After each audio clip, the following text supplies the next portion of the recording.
Good evening students.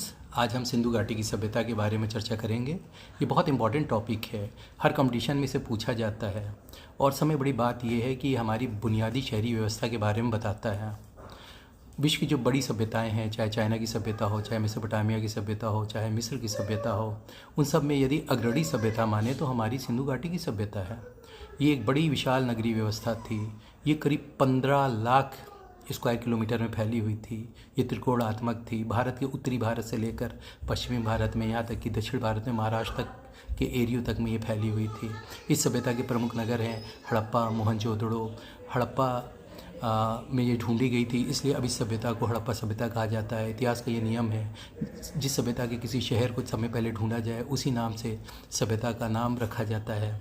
और फिर मोहनजोदाड़ो इसका प्रमुख नगर है, जिसका मतलब होता है मृतकों का टीला। और ये हड़प्पा और मोहनजोदड़ो जो नगर थे, बड़े व्यवस्थित नगर थे। इनमें सरहदें होती थी, इनमें बाउंड्री वॉल्स होती थी डिफेंस करने के लिए। पश्चिम की ओर किला होता था और पूर्व की ओर साधारण नगर होता था। नगर जो है वेल ऑर्गेनाइज था, एक शहरी व्यवस्था वहाँ पर थी। चौराहे थे, 11 फीट से 33 फीट चौड़ी सड़कें थीं। चौराहों को ऑक्सफोर्ड सर्किल कहा गया है। और घर से ड्रेनेज व्यवस्था थी, पानी निकलने की व्यवस्था थी, जिसमें ऐसी ईंटें लगी रहती थी उन नालियों की निकालो और साफ़ करो। इस तरीके से हम देखते हैं एक बहुत अच्छा व्यवस्थित नगर पालिकीय जीवन वहाँ था। व्यापार में भी ये बहुत आगे थे।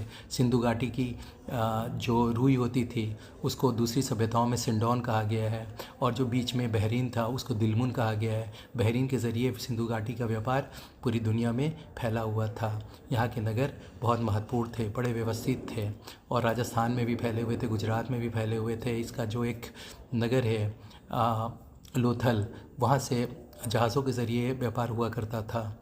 और फिर कई कालीबंगन है जहाँ पर जुते हुए खेत मिले हैं। इससे कृषि पता चलता है वो कृषि कार्य करते थे।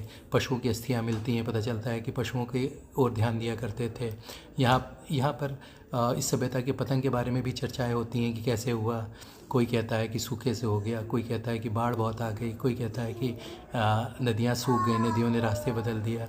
किसी ने कहा कि विशाल विस्फोट हो गया है। गॉर्डन चाइल्ड ने कहा कि आर्यन का आक्रमण हो गया था। उन्होंने डेड मैन लेन नाम की एक व्यवस्था की है, जिसमें उन्होंने बताया कि किस तरीके से कटे हुए सिर, हाथ पैर मिले हैं। तमाम तरह के नज़रिए हैं। लोग वहाँ मौजूद नहीं थे, पर उस वक्त के साक्ष्य मौजूद हैं जिसके आधार पर इतिहास बुना जाता है। उस समय की हमें सीलें प्राप्त हुई हैं। एक श्रृंगी जो था बैल, वो वहाँ पर समय महत्वपूर्ण दिखता है। और वहाँ पर एक मूर्ति मिली है जिसे मूर्ति कहा जाता है कि वहाँ पर वो पुजारी की मूर्ति है। इस तरीके से हम देखते हैं जीवन के विभिन्न लक्षण हमें सिंधु घाटी की सभ्यता के अंदर मिलते हैं। इसी क्रम में हमारा अगला वीडियो आएगा।